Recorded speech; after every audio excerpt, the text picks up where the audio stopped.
오늘 화평 가운데 우리를 부르신 하나님이라는 제목으로 함께 말씀을 나누겠습니다.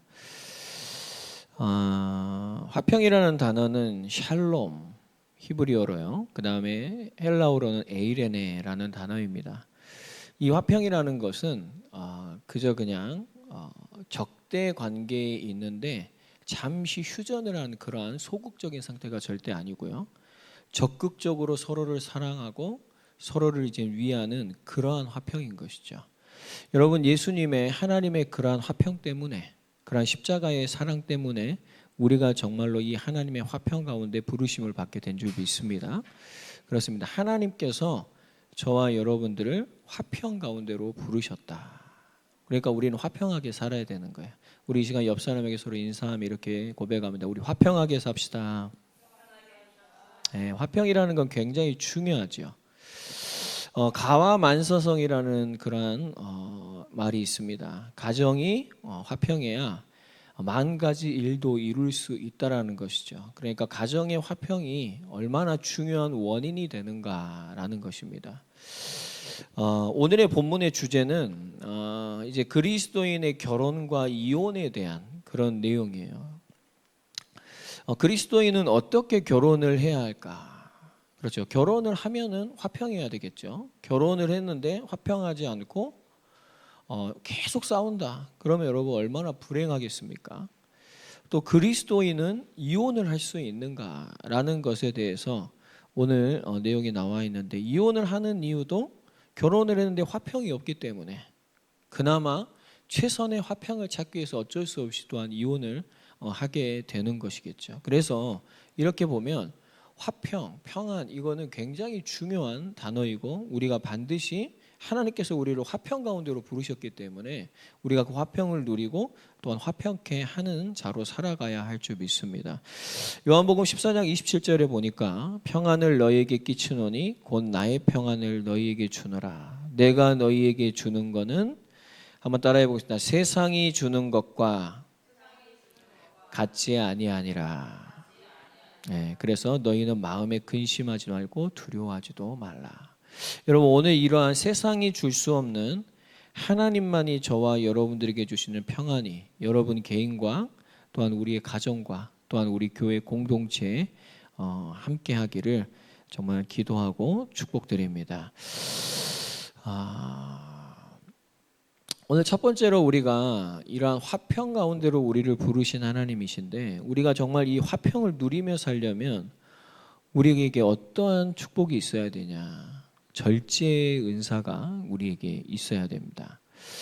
오늘 우리가 본문에 보면요, 우리 8절 9절 다시 한번 읽을게요. 8절 9절 시작. 내가 결혼하지 아니한 자들과 과부들에게 이르노니 나와 같이 그냥 지내는 것이 좋으니라. 만일 절제할 수 없거든 결혼하라. 정욕이 불같이 타는 것보다 결혼하는 것이 나으니라. 아멘. 오늘 바울이 먼저 미혼자들, 아직 결혼하지 않은 사람들, 그 다음에 또 결혼했는데 남편을 잃은 과부들에게 이렇게 얘기하고 있어요. 너희들이 만약에 그런 성적인 것을 절제할 수 있다면 나와 같이 독신으로 지내는 것이 좋다. 그리고 만약에 그걸 절제하지 못한다면 차라리 결혼을 해라. 결혼하는 것이 훨씬 낫다. 그러면은 여러분, 지금 중심이 되는 것이 바로 절제지요. 절제. 결혼도 중요하지만 저와 여러분들이 절제하지 못하면 결혼 생활이 지옥이 될 수 있습니다. 저와 여러분들이 또 어떻게 바울과 가지고 혼자 살 수 있지만 우리가 절제할 수 있다면 또한 그곳에서 우리는 하나님의 은혜를 또한 누릴 수가 있는 것이죠. 그러니까 이런 상황이 될 수 있고 저런 상황도 될 수가 있어요. 근데 중요한 거는, 공통점은 절제입니다. 저와 여러분들이 어떠한 상황 가운데 우리는 처해질지도 모르죠. 우리가 지금 이런 가정을 이루고 있고 또 우리가 살아가지만 우리가 내일 남편을 잃을 수도 있고요, 자녀를 잃을 수도 있고 아내를 잃을 수도 있는 상황이 우리에게도 올 수가 있습니다. 또 우리가 어떤 상황이 내가 처해질지 몰라요. 그럼 우리에게 그러한 모든 상황 속에서 우리에게 정말로 화평을 우리가 누릴 수 있는 그러한 비밀은 우리에게 절제의 능력이 있어야 된다. 여러분, 오늘 저와 여러분들에게 정말 이러한 절제의 은혜가 하나님께서 우리에게 허락하여 주시기를 예수님의 이름으로 축복드립니다. 우리가 오해하지 말아야 될 것은 바울은 지금 고린도 교회의 이러한 복잡한 음행의 문제 때문에 이제 차라리 결혼을 안 하는 것이 낫다 이렇게 얘기하지만, 여러분 성경은 우리에게 창조 때부터 지금까지 하나님의 그러한 일반적인 섭리와 하나님께서 이 구원의 은혜를 이끌어 가시는 것은 결혼과 가정을 통하여서 생육하고 번성하고 하나님께서 하나님의 뜻을 이루어 가시는 걸 우리는 부정할 수가 없습니다. 그래서 우리에게 가장 중요한 건 뭐냐면, 결혼을 하고 정말 화평한 가운데 결혼 생활을 이끌어 나가는 것이 굉장히 모범적인 성경적인 모습이다라는 것을 우리가 전제해야 됩니다. 그렇지 않으면 자기가 필요한 쪽으로 우리는 흘러가 버리니까요. 이것이 우리의 모범적인 성경적인 기준이라는 걸 절대 잊어서는 안 되고, 그러나 우리에게 어떤 상황이 우리한테 닥칠지는 몰라요. 그렇죠. 우리가 거기서 그러면 하나님의 자녀답게 우리가 성령의 열매를 거두고 살아가려면 우리에게는 반드시 우리의 내 생각, 나의 탐욕과 나의 계획을 절제할 수 있는, 우리는 그러한 하나님의 은사가 필요할 줄 믿습니다. 여러분, 하나님이 주장하시거든요. 하나님이 주관하신, 믿으십니까? 그럼 우리가 아까 고백한 대로 내가 정말로 하나님의 말씀을 듣고 기다리고 있으면, 내가 주님을 앞서지 않고 내 뜻과 내 계획대로 절제하지 못하고 또 나아가 버리고 해버리는 것이 아니라, 우리가 하나님의 능력을 믿고 기도하며 주님을 의지하고 있다면, 여러분 그리스도께서 우리에게 허락하신 그 하나님과의 우리의 화평이 회복되어질 줄 믿습니다. 하나님과의 화평은 여러분 그냥 뭐 하나님과 우리 둘이 미소 짓고 있는 그게 아니라니까요. 아까 말씀드렸죠. 적극적인 거예요. 하나님이 우리의 삶에 적극적으로 개입하여 통치하시고 역사하시고 그의 뜻을 이루신다라는 것이죠. 그리고 우리도 하나님을 적극적으로 사랑하고 우리가 하나님을 의지하고 하나님을 섬기는 이러한 화평이 회복되어지는 것이죠. 여러분, 오늘 바울이 왜 너희들이 그리스도인으로서 음행하면 막 그 음란한 성적 문란하고 살면 안 되니까 너희들이 절제할 수 있다면 나 같은 독신 아니면은 결혼하는 것이 낫다 이렇게 설명을 했죠. 그 목적은 무엇입니까? 바로 주님을 섬기는 것입니다. 너희들이 단정한 몸과 온전한 정신으로 주님을 섬겨야 되기 때문에, 너희들이 바울이 말한 대로 결혼하지 못했고 어떤 특별한 이유로 또 남편을 잃게 됐다면, 그래 너희들이 독신으로 있으면서 다른 염려거리를 내버리고 하나님만 온전히 섬기는 것이 좋다. 근데 너희들이 그리스도인인데 너희들의 그 성적인 것을 절제하지 못하고 그리스도인답게 살아가지 못하면 오히려 하나님의 영광을 가리우거든요. 그렇기 때문에 너희들이 절제할 수 있는 것은 결혼을 하는 것이 좋다, 이 말이죠. 그렇다면 여러분, 오늘 우리가 정말 회복해야 될 것은 하나님의 화평이고, 우리가 정말로 하나님께 구해야 될 것은 절제의 은혜를 주옵소서. 정말 성령의 그 절제의 열매가 나에게 거둬지게 하여 주시옵소서. 그 절제는 하나님의 말씀을 앞서가는, 내 안에 있는 내 생각과 나의 탐욕과 내가 원하는 것을 먼저 행하는, 그래서 내 삶을 우상에게 내어주는, 우리는 이러한 나의 것을 절제하는 성령의 열매가 정말 우리 가운데 있어야 될 줄 믿습니다. 그렇게 될 때 우리가 단정한 몸과 온전한 정신으로 주님을 섬기는 거예요. 바울은 그렇기 때문에 이것을 얘기하고 있는 것입니다. 그렇죠. 여러분, 그러면 우리가 가정이 다 평화롭기를 원하죠. 여러분, 그러면 평화로운 가정의 목적은 뭡니까? 그냥 내 뜻대로 잘 살기 위해서, 인간적으로 좋은 가정이 되기 위해서? 여러분, 뭐 그런 것도 기본적으로 들어가겠지만, 우리는 분명히 하나님, 우리의 가정이 화평해야 되는 이유, 정말 우리의 가정 가운데 하나님께서 축복해 주셔야만 하는 이유는 뭐냐면, 하나님, 저와 우리의 자녀들이 단정한 몸과 온전한 정신으로 주님을 섬기게 해 주십시오. 우리가 정말 이 목적을 회복하기를 바랍니다. 이 목적이 없다면 여러분, 그 화평과 그 평안은 다 거짓이에요.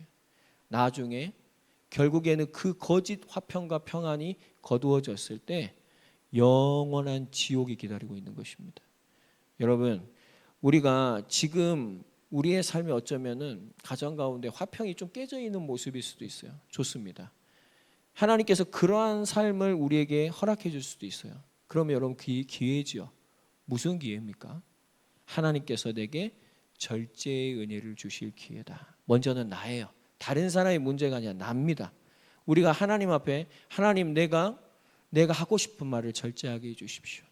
하나님 내 안에 있는 이 악한 마음을 절제하게 해주십시오. 하나님 내 탐욕과 내 계획과 내 계산을 내 염려를 근심을 절제하게 해주십시오. 그리고 하나님을 신뢰하고 하나님을 믿을 수 있는 은혜가 있게 하여 주옵소서.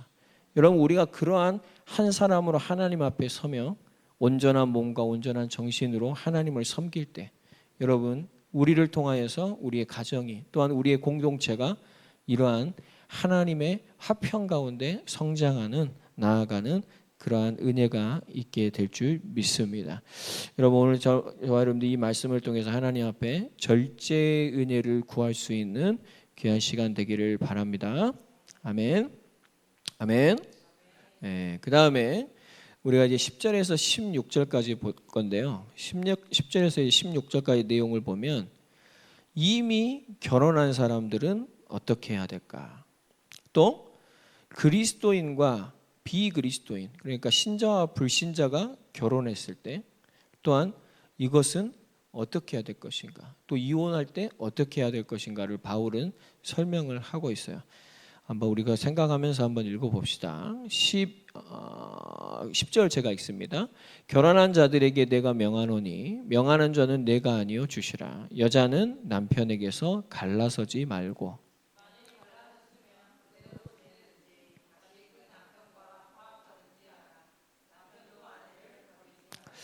그 나머지 사람들에게 내가 말하노니 이는 주의 명령이 아니라 만일 어떤 형제에게 믿지 아니하는 아내가 있어 남편과 함께 살기를 좋아하거든 그를 버리지 말며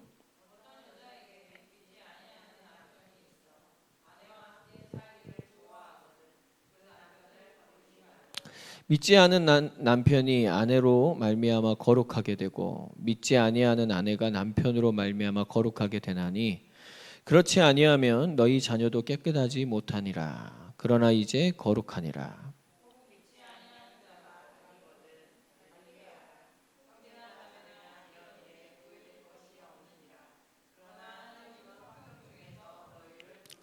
같이 읽읍시다. 아내된 자여 내가 남편을 구원할는지 어찌 알 수 있으며 남편된 자여 내가 내 아내를 구원할는지 어찌 알 수 있으리요. 아멘.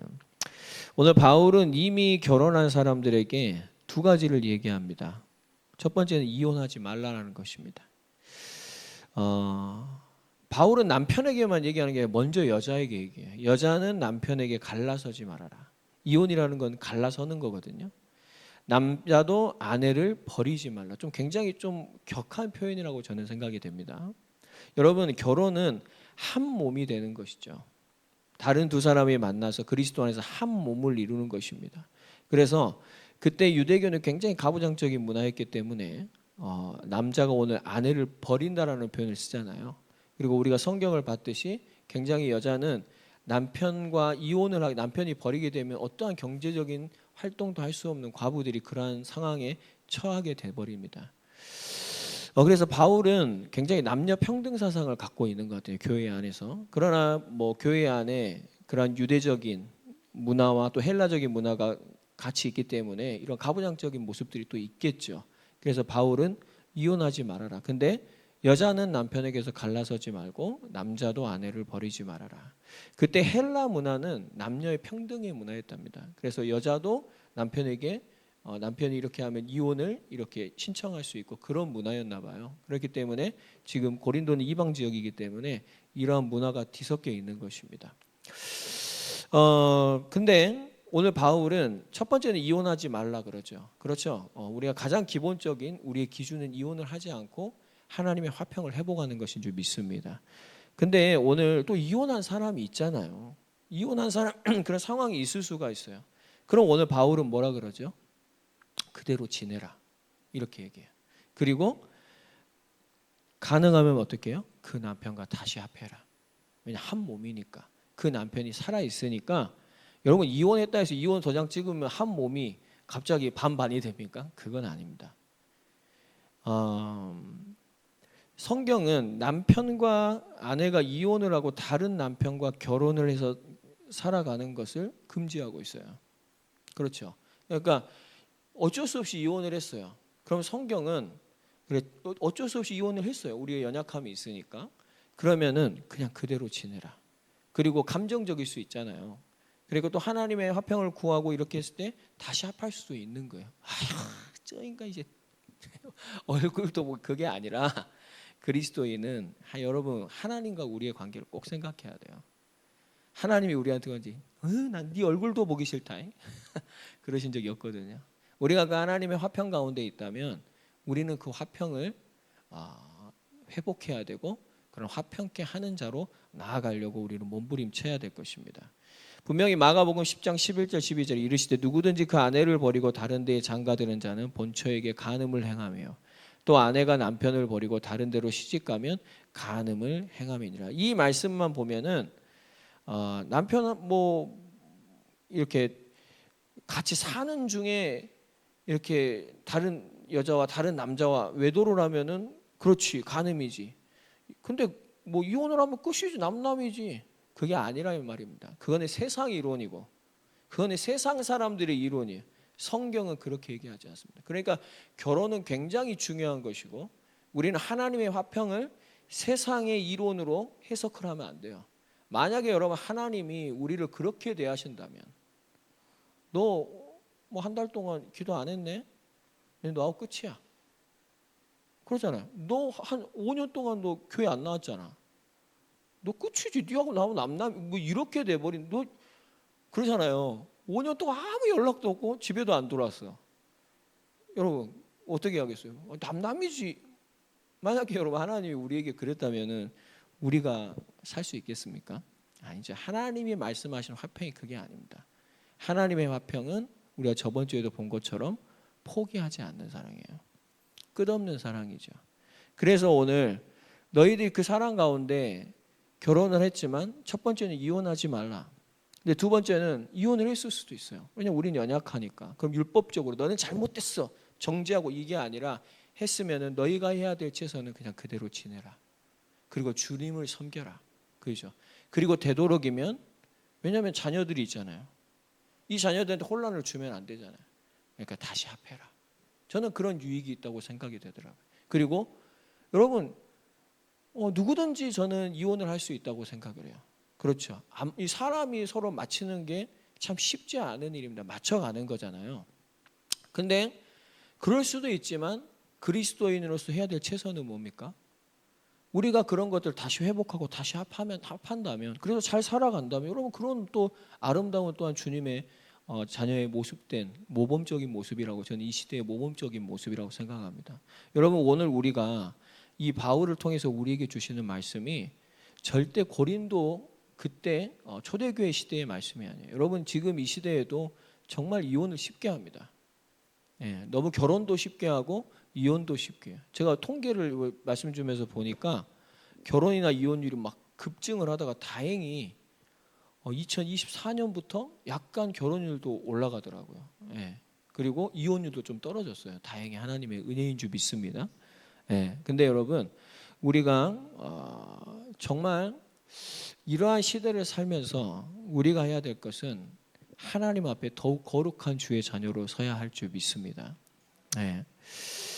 근데 오늘 이제 이러한 이미 결혼한 사람들에 대해서도 얘기하지만 바울은 그리스도인과 비그리스도인이 결혼했을 때 왜냐하면은 여러분 그때 당시를 본다면 초대교회 상황을 막 복음이 전파되는 시기잖아요. 그렇기 때문에 이방인과 또한 유대인과 교회 안에 이제 혼합된단 말이에요. 그러니까 이런 혼합 결혼이 이루어질 수밖에 없는 것이죠. 여러분 막 교회 안에서 너는 이방인이니까 나는 유대인이니까 너랑은 결혼 안 해. 뭐 이렇게 돼 버린다면 교회가 얼마나 무질서하겠습니까? 그런데 또 이러한 혼합 결혼이 어쩔 수 없는 상황 가운데서 막 이제 세상 가운데서 또 세상 사람과 결혼을 할 수도 있는 그러한 일들이 일어나죠. 우리가 기준은 분명히 갖고 있어야 돼요. 한번 따라해보시죠. 하나님의 자녀는 하나님의 자녀와 결혼을 해야 됩니다. 이거는 여러분 무너지지 않는 기준이 돼야 됩니다. 근데 특이한 상황이 있을 수 있어요. 내가 하나님을 믿지 않는 이게 남자고 여자예요. 근데 너무 사람이 괜찮아요. 그리고 나랑 어떻게 하고 만나가지고 참 자리가 됐어요. 막 이상한 그런 게 아니라 그렇게 결혼도 할 수 있어요. 그럼 그때는 어떻게 해야 되죠? 율법적으로 너는 결혼을 잘못했어. 그렇게 말하지 말자 이 말입니다. 오늘 바울은 그렇게 얘기하지 않고 있어요. 바울은 거기서 새로운 해석을 하고 있습니다. 예수님이 우리에게 하신 명령은 이러하다. 이거는 근데 주님이 한 명령이 아니지만 이거는 이렇게 우리가 해석을 했으면 좋겠다. 그런 거죠. 여러분, 우리 그리스도인에게는 하나님의 말씀을 너무 율법적으로 넌 틀렸어 막 판단해버리고 이런 것이 되면 안 됩니다. 우리는 분명한 기준을 가지고 있어야 되고 그것이 최선이 돼야 되겠지만 그렇지 않은 상황을 이해할 수 있어야 되고 수용할 수 있어야 되고 그들의 마음과 그들의 삶을 긍휼히 여기고 이해해 줄 수 있어야 되고 거기서 우리는 성경이 말하는 최선의 해석을 하나님이 우리에게 주시는 그 화평의 그 너무나 넓은 너무나 깊은 그것을 그들에게도 흘려보낼 수 있는 그러한 우리는 하나님의 통로가 되어야 할 줄 믿습니다. 오늘 바울은 이렇게 얘기해요. 먼저는 예수님의 가르침대로 그리스도인끼리 결혼을 하지만 비그리스도인들이 결혼을 한다고 이혼을 하는 상황이 있죠. 근데 그리스도인이 이혼을 먼저 이렇게 하지 말아라. 근데 비그리스도인이 함께 살기를 원하지 않으면 이혼할 수 있다라고 얘기하는 거예요. 그러니까 막 율법적으로 이혼은 절대 안 돼. 이렇게 한다면 여러분 오늘 이것은 율법과 하나님의 율법과 반대되는 것이 될 수 있죠. 그러나 여러분 이게 성경에 기록되어졌습니다. 하나님은 분명히 우리가 이혼하지 말고 우리가 가정을 이루고 하나님의 뜻대로 사는 게 하나님의 뜻이거든요. 하나님의 율법이거든요. 근데 비그리스도인과 함께 살 때 이혼을 할 수 있다. 이러한 가능성을 열어두는 것입니다. 근데 비그리스도인이 이혼을 요구할 때 그때는 그리스도인이 그것을 들어줄 수 있다라는 것이죠. 오늘 바울이 그러면서 이런 얘기를 해요. 믿는 배우자를 통해서 믿지 않는 배우자가 거룩하게 될 수가 있다. 그리고 이걸 하면서 어떤 비유를 드냐면 믿는 부모를 통해서 믿음의 자녀들이 세워지듯이 믿지 않는 남편도 믿는 그리스도인을 통해서 거룩하게 될 수가 있다. 이렇게 설명을 하고 있습니다.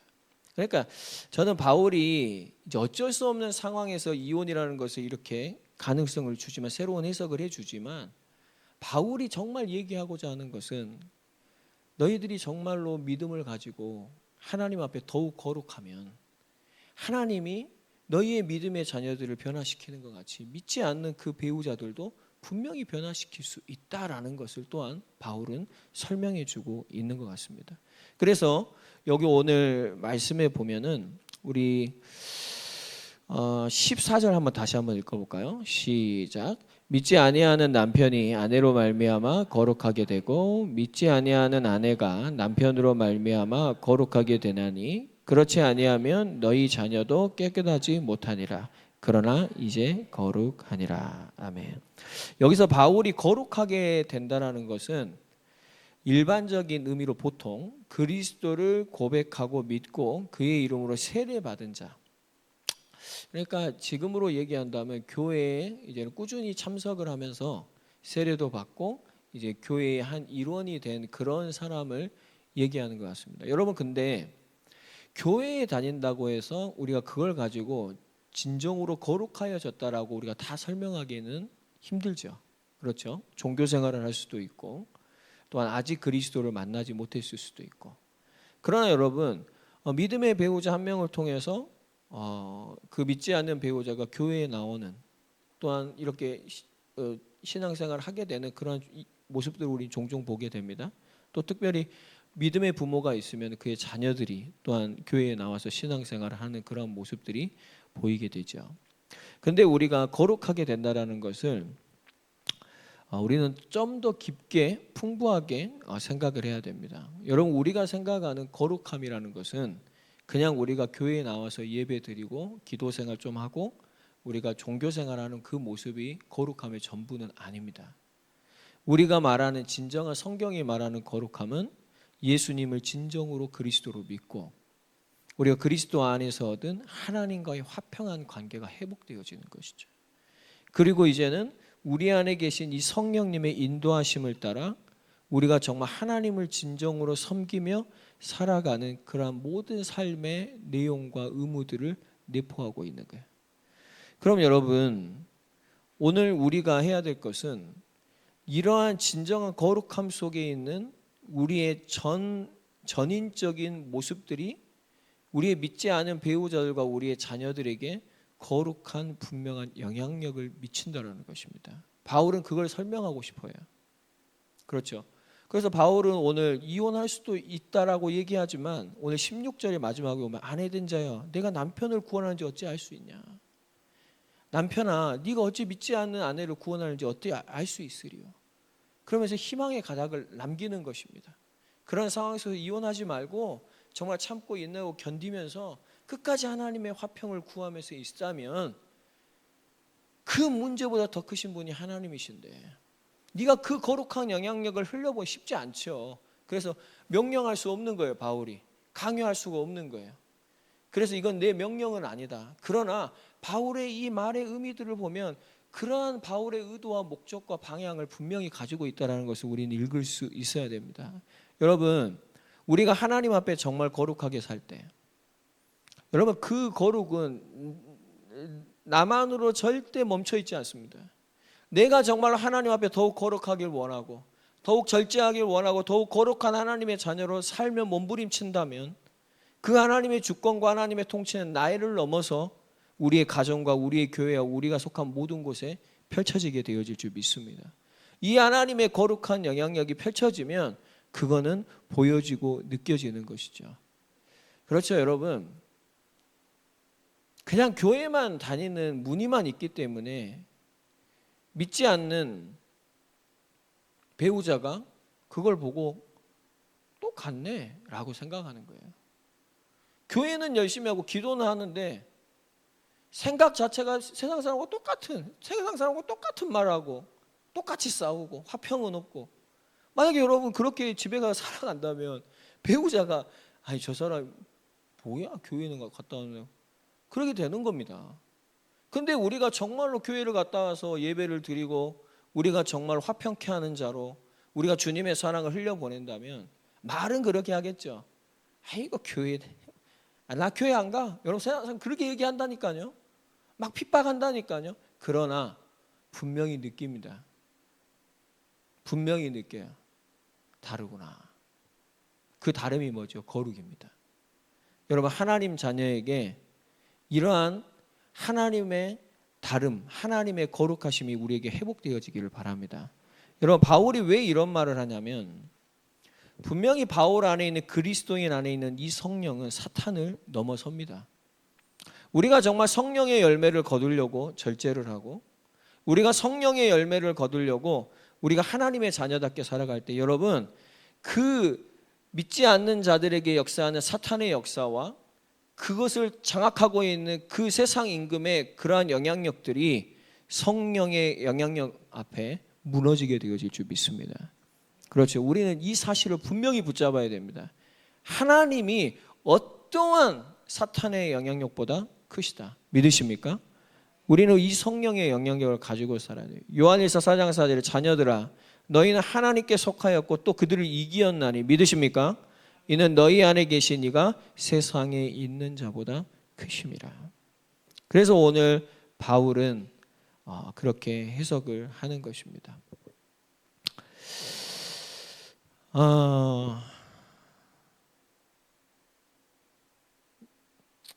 오늘 바울이 믿지 않는 남편과 이렇게 헤어지는 배우자와 헤어지는 것을 얘기했을 때 이런 생각도 들더라고요.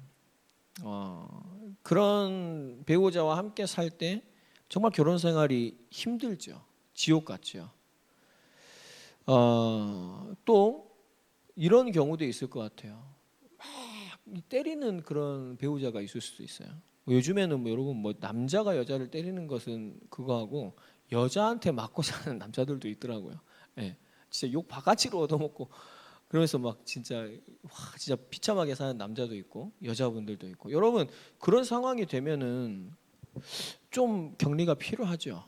그렇죠. 그거를 그냥 막무가내로 냅둔다라는 것은 별로 지혜롭지는 못할 것 같습니다. 그리고 그런 상황 가운데서 뭐 그쪽에서 막 이혼을 요구하고 막 이렇게 한다면 가능할 것 같긴 해요. 왜냐면은 최소한의 죽으면 끝이잖아요. 그렇기 때문에 최소한의 화평은, 그래서 저는 이걸 하면서 이런 생각이, 최선의 화평이다. 최선의 화평. 이혼도 좋지 않은 것이지만 그나마 그 중에서 최선을 선택하면서 할 수도 있다라는 생각도 들더라고요. 그리고 그런 것들을 이해해 줄 수 있어야 되냐, 그리스도인들이요. 뭐 그런 분들이 있는데 율법적으로 그건 잘못됐어, 그건 아니야, 어쨌든 이혼은 잘못된 거야. 만약 우리가 이렇게 얘기한다면 우리는 잘못된 거라 이 말입니다. 이런 상황이 초래될 수가 있겠구나. 왜냐하면 이혼을 하지 않으면 더 지옥 같은 상황이 초래될 수 있기 때문에 그런 상황을 보고 바울은 이렇게 얘기하는 것이 아닌가, 그런 생각이 듭니다. 근데 여러분 오늘 우리는 꼭 기억해야 됩니다. 오늘 바울이, 여러분 16절 다시 한번 읽겠습니다. 저와 여러분에게 하시는 말씀이에요. 같이 읽습니다. 아내된 자여 내가 남편을 구원할는지 어찌 알 수 있으며 남편된 자여 내가 내 아내를 구원할는지 어찌 알 수 있으리요. 아멘. 여러분 저를 따라 고백하겠습니다. 그리스도인은 화평케 하는 자입니다. 네, 여러분 마태복음 5장을 다 펴보실래요? 마태복음 5장. 마태복음 5장 성경을 다 펴시기 바랍니다.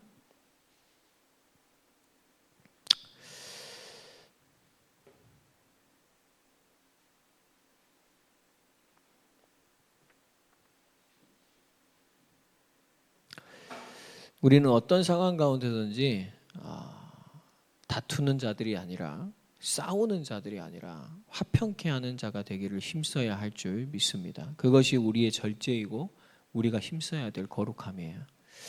여러분 5장 9절 같이 읽겠습니다. 시작. 화평케 하는 자는 복이 있나니 저희가 하나님의 아들이라 일컬음을 받을 것이며. 아멘. 여러분 우리가 세상 가운데 하나님의 아들이라 일컬음을 받을 수 있는 복은 우리가 화평케 하는 자가 되는 것입니다. 여러분 우리가 싸울 일들이 참 많은 것 같아요. 여러분 우리의 많은 관계 속에 싸울 거리들이 널려 있습니다. 그리고 요즘 시대는 여러분 분노로 가득 찬 시대 같아요. 그래서 조금만 뭐 자기의 뜻대로 안 되거나, 또한 뭐 자기를 이렇게 손해를 입힌다거나, 뭐 기다리게 한다거나, 자기 시간을 좀 뺏어간다, 뭐 그러면은 사람들 속에는 목소리 가운데는 분노가 장난 아니에요. 어저께도 자전거를 맡기려고 했는데 이제 전기 자전거라 너무 무거워서 갈 수가 없어요. 펑크나. 그래서 출장을 이제 오게 됐는데, 제가 이제 지하 1층에, 저희가 한쪽으로 들어오면 지하 2층이고 한쪽으로 들어오면 지하 1층이거든요. 그래서 문자로 자세하게 했는데 이제 잘못 들어왔어. 지하 2층으로. 그런데 자기가 한 23분에 들어왔는데 나한테 한 3번을 전화했는데, 저는 지하 1층에서 기다리고 있었어요. 근데 전화가 전 진동으로 돼 있었어요. 그래가지고 저도 있다가 집에 올라왔는데 이제 저한테 전화를 가지고, 왜 전화를 안 받으세요? 고객한테 그런 거예요.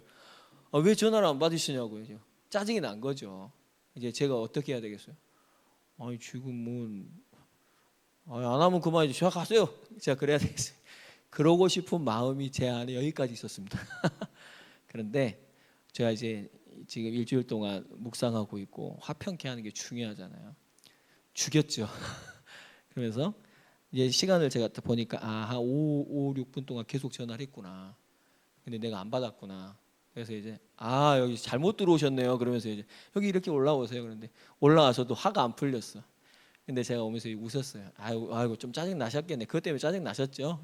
괜찮습니다. 그러면서 이제 제가 하니까 화가 좀 풀렸어요. 그리고 문자로도 이제 공손하게 보내고 하더라고요. 이제 그러면서 이제 화평케 하면서 저도 이제 생각을 했죠. 만약 거기서 내가 절제하지 않고 내 안에 있는 이 감정을 여기다 쏟아냈다 했으면은 뭐 제 자존심 살릴 수 있겠죠. 그러나 제가 이 말씀을 준비하면서 얼마나 불편했겠습니까? 제가 이 하나님 말씀 앞에 서면서 내가 이 말씀을 전할 수 있겠습니까? 근데 거기서 그렇게 했을 때 제 마음이 너무나 뭐랄까요? 행복했어요. 그런 것 같아요. 여러분, 하나님이 우리가 화평케 하는 자로 사는 것이, 그것이 그 당시에는 내가 막 좀 쭈구리가 되는 것 같고 내가 뭐 루저가 되는, 그러지 않습니다. 여러분, 우리가 화평케 하는 자로 하나님의 화평을 실천해 본다면 한 10분 뒤에, 한 20분 뒤에, 30분 뒤에 우리를 보면, 내 마음을 보면 알아요. 내가 하나님의 말씀에 순종함이, 승리함이 정말 감사하다. 달라지죠. 그런데 이제 그날 저녁에 약간 오면서 이제 또 우리 아들하고도 또 이런 대화를 하다가 이제 제가 되게 섭섭한 말을 했어요. 야, 내가 지금 엄마 아빠가 너한테 얼마나 최선을 다해주는데, 우리 아들 여기 있지만. 이제 그러다가 이제 좀 우리가 늘 봉착하는 그 상황이 있거든요. 근데 이제 잠깐 들어가서 우리 아들이 왜 저 말을 했을까라고 생각을 한번 했어요. 내 입장만 생각을 하지 않고. 그래서 그 말을 한 상황이 얘가 그렇게 정말 하기 싫어서가 아니라 뭔가 짜증이 났구나, 뭔가 마음이 있는 거구나. 그래서 이제 가서 이제 그걸 한번 이해하고, 뭐 제가 평소 때는 잘 그러지 못했는데 어저께는 특별히 하나님이 은혜를 주셔서 그래서 했는데, 이제 우리 아들하고 잘 원만하게 됐어요. 근데 자기가 그 상황에서 잠깐 뭔가 속에서 복받치는 게 아니라 울더라고. 자기 안에도 짜증 나는 게 있는 거죠. 근데 여러분, 우리의 관계 속에 상대방이 그런 상황 가운데 있을 때가 많을 것입니다. 나도 마찬가지죠. 나도 그런 상황에 있는 거잖아요. 우리가. 그렇기 때문에 우리가 튀어나오는 거잖아요. 근데 여러분, 하나님께서 오늘 우리에게 뭐라 그러시냐면 7절에 긍휼히 여기는 자는 복이 있나니 그들이 긍휼히 여김을 받을 것이다. 내가 만약에 하나님의 말씀을 가지고 그들의 마음을 이해할 수 있고 그들을 불쌍히 여기고 그들을 이해할 수 있다면, 여러분, 이게 화평이에요. 화평은 그냥 이런 게 아닙니다. 내가 다른 사람한테 뭔가 싫은 소리 듣지 않게 해서, 침범하지 않게 해서 내 여기를 탁탁탁 다 쳐놓고 하는, 그게 화평이 절대 아니에요. 완벽한 사람이 되라는 게 아닙니다. 여러분이 정말 다른 사람의 마음을 이해할 수 있고 하나님의 사랑으로 그들을 사랑할 수 있는 사람이 되어야 하는 거지, 내가 완벽한 사람이 되라는 거, 그건 여러분 화평이에요. 거기에는 화평이 아니라 늘 싸움이 있어요. 거기 침범해 버리면은 싸움이 일어나는 것이죠. 우리는 그런 울타리를 다 무너뜨려 버려야 되는 것이죠. 그리고 우리는 하나님의 말씀을 가지고 상대방을 긍휼히 여기는 자가 될 때 우리는 하나님의 사랑을 회복하게 될 줄 믿습니다. 여러분, 어쨌든 이혼하지 말라, 뭐 결혼을, 여러분 이 모든 걸 종합해 보면은 무엇의 결핍이죠? 사랑의 결핍입니다. 사랑이 있다면 결혼 생활은 화평해요. 정말 진정으로 하나님을 사랑한다면 이웃을 사랑하게 되고, 정말 우리 가정과 내 자녀와 내 배우자와 내 자식과 서로의 성도와 우리는 남을 사랑하게 되는 것이죠. 여러분, 그 사랑 안에 긍휼이 있고 그 사랑 안에 화평이 있고, 우리가 정말 이렇게 살아갈 때 뭐라 그래요? 너희들이 진짜 하나님 자녀다. 그런 선한 거룩한 영향력이 분명히 그들에게 보여지고 흘러가게 된다는 것입니다. 여러분, 오늘 우리에게는 이러한 하나님의 화평이 필요합니다. 여러분, 사탄은 우리에게 야, 화평보다는 싸워, 경쟁해, 너 이겨야지, 이기지 못하면 세상 사람이 너희들 어떻게 해요? 여러분, 근데 예수님은 세상에 오셔서 이긴 적이 있으신가요? 예수님은 저 십자가에 완전히 죽으셨습니다. 완전히 지셨어요. 근데 승리하셨습니다. 여러분, 우리가 화평케 한다라는 것은 완전히 져야 된다는 거, 우리가 쉽지 않습니다. 근데 중요한 거는 하나님의 사랑이 우리에게 임하면 우리도 가능합니다. 믿으십니까? 그럼 여러분, 하나님의 사랑을 우리에게 가능케 하시는 분이 누구십니까? 그렇습니다. 한번 따라합시다. 예수님만이 우리의 중보자이십니다. 다른 중보자가 없어요. 이 하나님의 사랑이 내게 임해서 내가 화평하게 하는 자로 살아가려면, 이 긍휼의 마음이 들 수 있고 긍휼히 여기는 자로 살아가고 내가 하나님의 자녀답게 살아갈 수 있는 길은 오직 예수 그리스도로만 우리가 살아갈 수 있고 우리가 살아낼 수가 있는 것입니다. 여러분, 오늘 우리에게 말씀을 통해서 정말로 이러한 하나님께서 우리에게 준 화평이 있기를 주님의 이름으로 축복드립니다. 하나님의 화평이 우리에게 임하게 될 때, 여러분 10절 한번 읽어볼까요? 마태복음 5장 10절 시작. 의를 위하여 박해를 받은 자는 복이 있나니 천국이 그들의 것임이라. 아멘. 그 사람은 천국을 누립니다. 여러분, 하나님의 의를 위해서 우리가 그 순간적으로 욕도 얻어먹을 수도 있고, 남이 나를 무시할 수도 있고, 남이 나에게 분노하는 것을 내가 억지로 참아낼 수도 있고, 여러분, 우리가 그 주님을 위해서 하는 거잖아요. 우리가 정말로 주님께서 우리에게 주신 이 말씀에 이 화평을 우리 선한 영향력을 미치려고 하는 것이죠. 그런데 여러분, 이 사람이 복이 있다 그러셔요. 왜요? 그들이 천국이 그들의 것입니다. 여러분, 하나님의 나라는 우리의 삶 속에 누리며 살아가야 할 줄 믿습니다. 하나님의 통치, 그건 뭐예요? 내가 절제하고 하나님 앞에 더 거룩한 자로, 내가 화평케 하는 자로 하나님 앞에 서려고 발버둥 칠 때 하나님이 우리의 마음과 우리의 삶에 주시는 게 뭐냐면 하나님 나라의 기쁨입니다. 여러분, 이 기쁨을 회복하며 살아가는 저와 여러분 되길 바랍니다. 우리 마지막으로 11절 12절 같이 읽습니다. 이러한 복 있는 자들의 삶이 되기를 바랍니다. 같이 읽습니다. 나로 말미암아 너희를 욕하고 박해하고 거짓으로 너희를 거슬러 모든 악한 말을 할 때에는 너희에게 복이 있나니 기뻐하고 즐거워하라. 하늘에서 너희의 상이 큼이라. 너희 전에 있던 선지자들도 이같이 박해하였느니라. 아멘. 여러분, 한 주간 정말 화평케 하는 자로 살아가는 저와 여러분들이 되길 바라고, 이건 억지로가 아니라 왜요? 하나님께서 우리를 화평 가운데 부르셨기 때문입니다. 여러분, 그 화평이 우리 개인과 우리의 가정과 우리 교회와 여러분들을 보내신 그 모든 곳에 회복되어지는 그런 귀한 한 주간이 되시기를 주님의 이름으로 축복드립니다.